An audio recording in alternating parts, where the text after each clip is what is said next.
Entrez. Vous êtes attendu au salon de musique.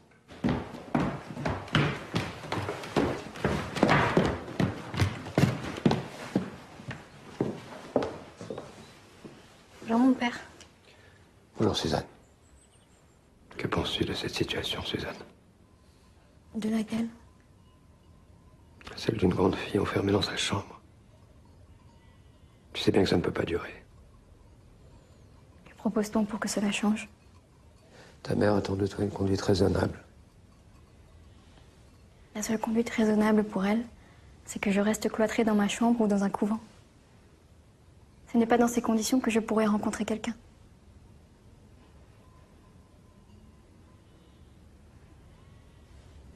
Je dis quelque chose de déplacé? Non, Suzanne. Mais tu oublies ce qui s'est passé. Ce n'est pas moi qui ai parlé. Les paroles sont venues sur mes lèvres sans que je les guide. C'était plus fort que moi. Je n'ai pas pu mentir. Dieu a refusé que je mente. Tu es bien orgueilleuse. Je ne vois pas quel orgueil il y a à ne pas aller contre la volonté de Dieu. L'orgueil n'eût-il pas été de dire que j'étais là de mon plein gré? Tu raisonnes trop, Suzanne. Et tu mets Dieu là où il n'a rien à faire. J'essaye de me défendre d'une injustice. Et tu emploies de bien grands mots. Mais enfin, quelle différence y a-t-il entre mes sœurs et moi? Beaucoup.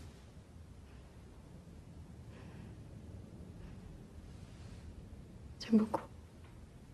Que veut-il dire? J'ai obtenu ce matin de ta mère la permission de te livrer l'énigme de sa conduite à ton égard.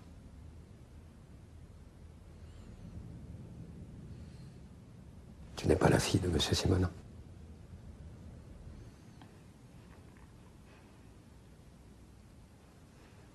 Il y a 20 ans, elle a quitté Heidelberg pour l'épouser. Elle a eu tes 2 sœurs. Et puis elle a rencontré quelqu'un. Un exilé comme elle.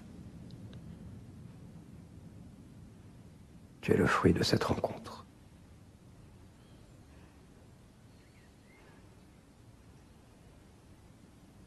Tu t'en doutais? Non. Je me trouve bien sotte de ne pas l'avoir compris avant. Mes sœurs, savent-elles? Non. Et mon père? Ton père? Le mari de ma mère? Ta mère ne lui a jamais avoué. Comment a-t-elle pu se résoudre à me dépouiller si elle me croyait leur sœur? L'intérêt, Suzanne, l'intérêt. Elle n'aurait point obtenu les parties considérables qu'elles ont trouvées. Chacun songe à soi en ce monde. Et je ne te conseille pas de compter sur elles. Sois sûr qu'elles te disputeront la plus petite portion dont tu pourras disposer. Lucie vient d'être mère, Armelle le sera à Noël. Elles mettront leur enfant en avant pour te réduire à la mendicité. Ta mère a peur pour toi, c'est l'unique motif de ses agissements. Tu ne sais pas ce que c'est que l'indigence.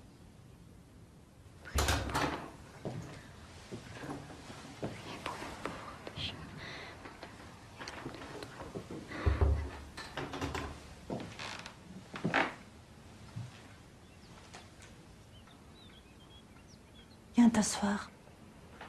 Nous allons parler.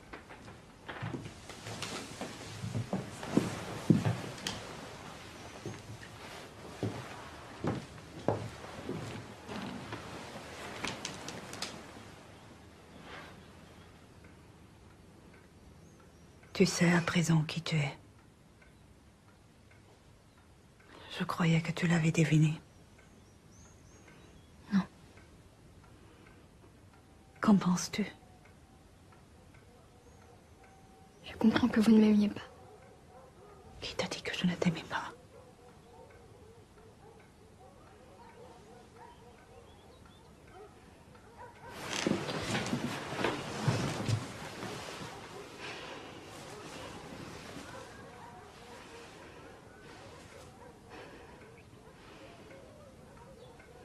Tu veux savoir qui c'est?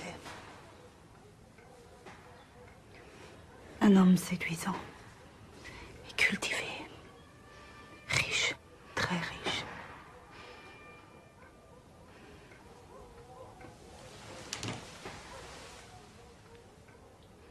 Il n'a jamais rien su de ta naissance. Le peu que je peux faire pour toi, je le ferai. J'ai vendu mes bijoux. Je mets de côté de temps à autre ce que j'obtiens de la libéralité de Monsieur Simonin. Ce que je garde pour toi, je le dérobe à tes sœurs. Puis-je compter sur toi pour ne rien réclamer quand je ne serai plus? Faites venir un homme de loi, qu'il dresse un acte de renonciation et je souscrirai à tout ce qui vous plaira. Un enfant ne se déshérite pas lui-même. Et puis, épargne-moi de faire connaître à ton père ce qu'il ne sait que trop.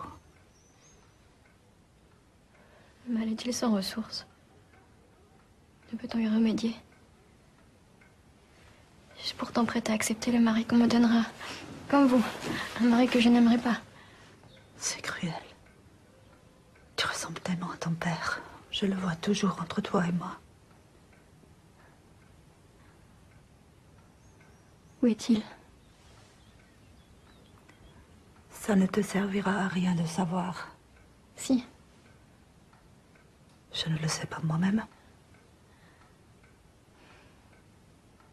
Est-il vraiment nécessaire que je m'enferme dans un couvent?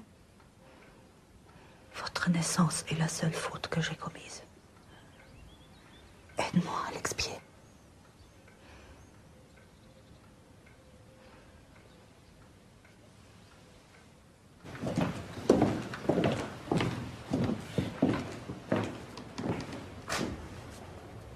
Restez. Vous êtes sûr? Oui.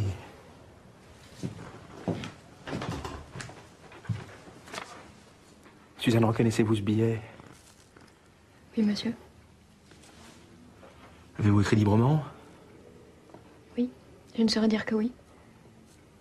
Êtes-vous prête à exécuter ce qu'il promet? Oui. Bon.